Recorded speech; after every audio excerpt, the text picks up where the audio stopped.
Preface. Uruk, located in southern Mesopotamia, is considered the world's first great city and a symbol of the birth of civilization. Renowned for its cultural, economic, and technological achievements, this legendary city is credited with fundamental revolutions in human history, such as the development of cuneiform writing and the emergence of monumental architecture.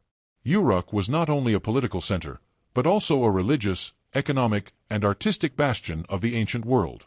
Located on the banks of the Euphrates River, in a region with extremely fertile soil, the city became an important agricultural center. Its strategic position facilitated the development of an extensive trade network, which connected Uruk with other settlements in Mesopotamia, the Persian Gulf, and even with regions in the eastern and northwestern Middle East. The advanced irrigation network allowed the inhabitants to control the flow of water from the Euphrates, thus supporting agriculture. The main crops included wheat, barley, dates, and various vegetables. Agricultural success generated food surpluses, which supported population growth and economic development. Uruk became a major trading hub, facilitating the exchange of goods such as metals, wood, semi-precious stones, and textiles.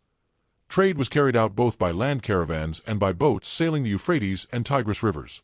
The city was also renowned for its impressive buildings, which reflected both the religious power and the social organization of the community. The most emblematic structures in Uruk were the temples dedicated to the goddess Inanna, the goddess of love, fertility, and war, and the god Anu, the god of the sky. The White Temple of Anu, built on an artificial hill, and the complex dedicated to Inanna were focal points of the city, decorated with elaborate mosaics and murals. Chapter 1. The Shadow of the Sun over Uruk.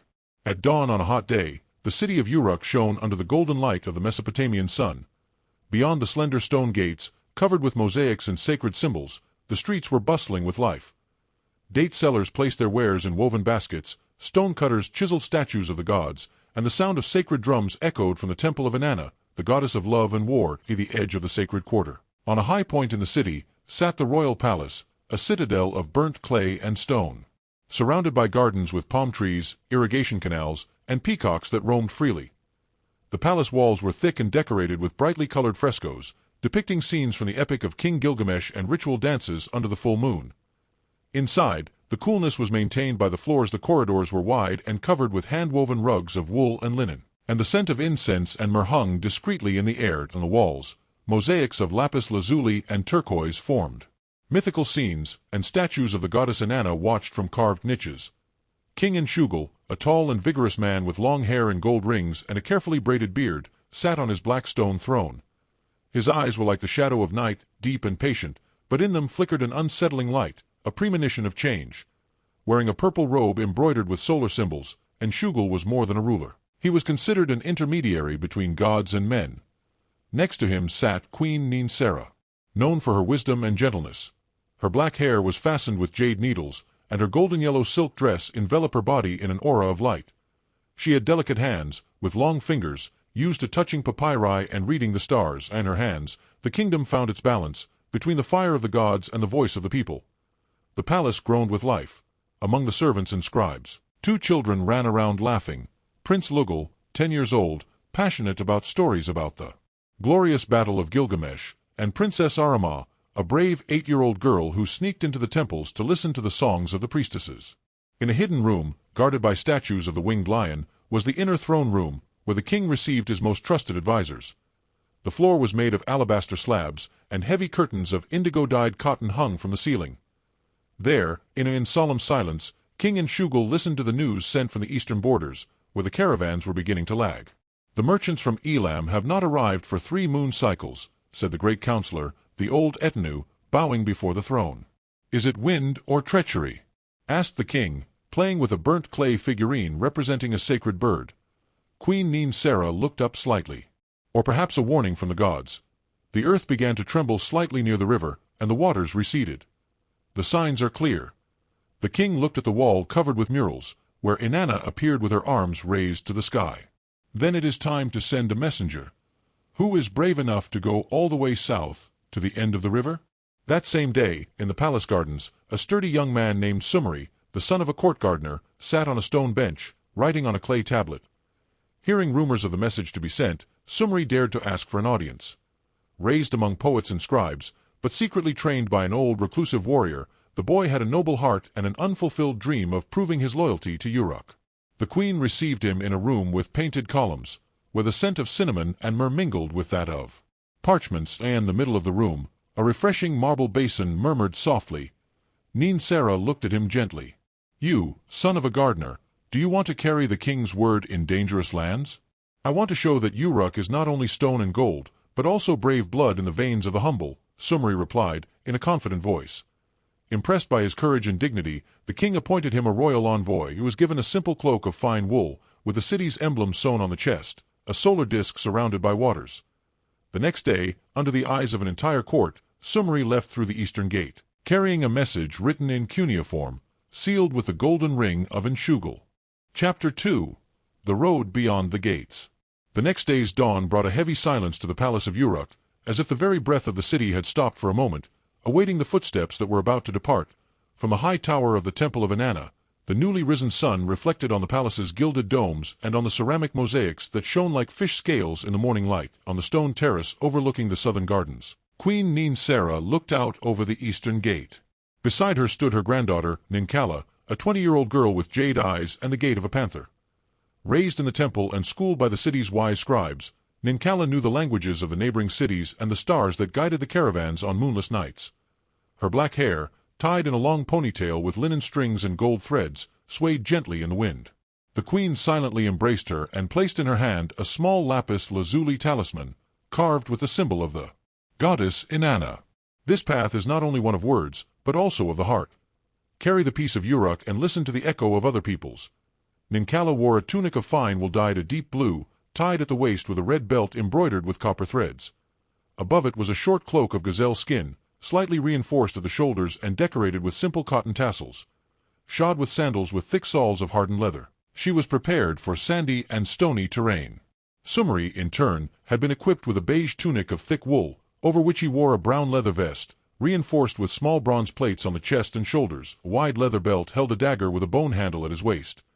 His head was covered by a short camel hair cap, which protected him from the sun, and on his shoulders he had a light linen cloak, which could be the horses of the two had been carefully selected from the royal stables. Alol, Sumri's stallion, was the color of smoke, with dark eyes and a rough mane. Vigorous and hardy, he was known for his patience in long caravans. Ninkalla's horse was called Zamitu, a white mare with gray spots and clear, almost green eyes. She was agile and accustomed to the changing terrain, trained by royal guards. Following the two riders came 3 supply carts, drawn by large oxen with broad horns and chestnut fur. The carts were covered with oilcloth and contained sacks of barley, wheat, dried fruits, jars of water, fabrics, and medicinal herbs. Alongside them, 20 soldiers of the royal guard closed the column. The soldiers wore short woolen tunics reddish-brown, reaching to the knees, with edges reinforced with leather. Over them, each wore a bronze chainmail vest, shining in the sun like the scales of a sacred fish. Their heads were covered with hemispherical helmets, decorated with a red feather, and their hands they held long spears with iron tips, and at their waists they had short swords in leather sheaths. Their footwear consisted of heavy traveling sandals, with double leather soles and hemp rope. Reinforcements, suitable for stony roads, on their backs, each carried a short leather knapsack, with fire tools, a lyre, and a small amulet of burnt clay, the symbol of the city of Uruk. Before leaving, at the inner gate of the palace, the high priest of the Temple of Inanna recited a short ritual, touching each of the 2 messengers with a palm branch moistened with holy water from the Euphrates. "Go with the goddess' blessing and return in peace and good news." To the eastern gate, the thick walls of burnt brick gleamed in the morning light. Sculptures of a lion and a bull, the protectors of the city, guarded the exit, while drummers beat a slow and solemn rhythm. The people had gathered to see them go, women, children, craftsmen, scribes, merchants, with their faces uplifted and their eyes full of hope. Sumri and Nikalla looked at each other for a moment. They did not know each other well, but the bond that was forming in that moment would be stronger than blood, the bond of the common road. "What is the city at the southern gate?" Sumri asked, in a low voice. "Larsa," Nikalla replied. "The city of the sun, the one that watches over the granaries and underground springs. If anything happens there, all of Mesopotamia will feel the ripples." Sumri nodded gravely. He knew now that the road was not just east, but perhaps south as well, where the missing merchants must be found and the balance of the kingdom preserved. The column set off, the drums beating slower and slower, until silence once again covered the city, and Uruk remained behind, its walls shining in the sun, its temples rising to the gods, and the hearts of those who remained beating in prayer. Chapter 3. Under the Copper Sun. The sun had risen above the horizon like a hot copper plate, casting short, hard shadows over the green fields east of Uruk.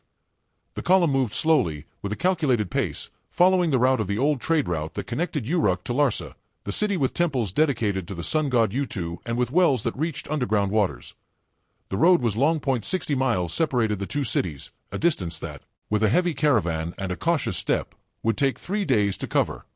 All around, the land was flat and wide, but dotted here and there with low sand dunes, the remains of old settlements, and mounds of cracked clay to the east. The fertile fields gave way to a gently undulating relief, with abandoned irrigation canals, and further on, the horizon became cloudy with dust. Sumri rode a little ahead of the chariots, his spear fastened to his saddle and his eyes constantly moving towards the horizon.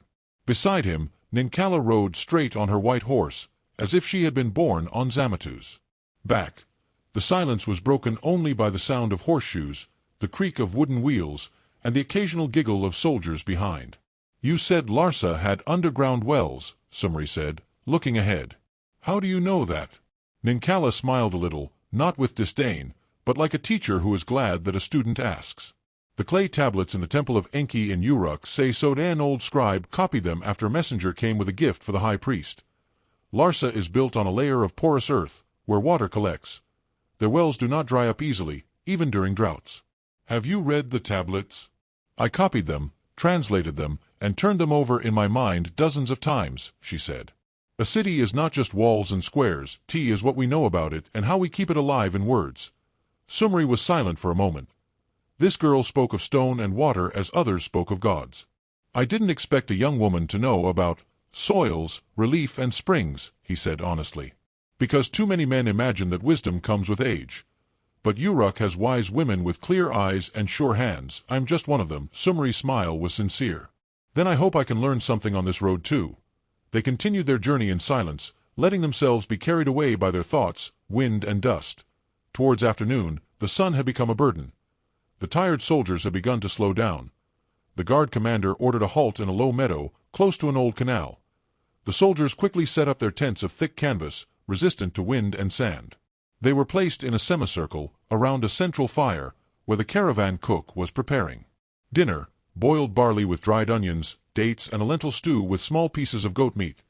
There was a smell of dried spices, probably cumin and a little wild garlic. In a corner, Ninkalla had spread out a small rug and was writing something on a fresh clay tablet. Sumri, instead of retreating to his tent intended for the chiefs, he sat on a log beside the soldiers, sharing a bowl of barley with 2 of them, laughing at the boys' simple jokes and asking about their families in Uruk. "Our master does not have the arrogance of nobles," said one of the soldiers. "That is rare." "He was a shepherd's son," another murmured. "Don't forget what it means to have dust between your fingers and thirst in your chest." From the sidelines, Ninkalla watched him silently. The firelight reflected in her eyes, and the wind blew through her hair like the strings of a harp. That moment, she understood something.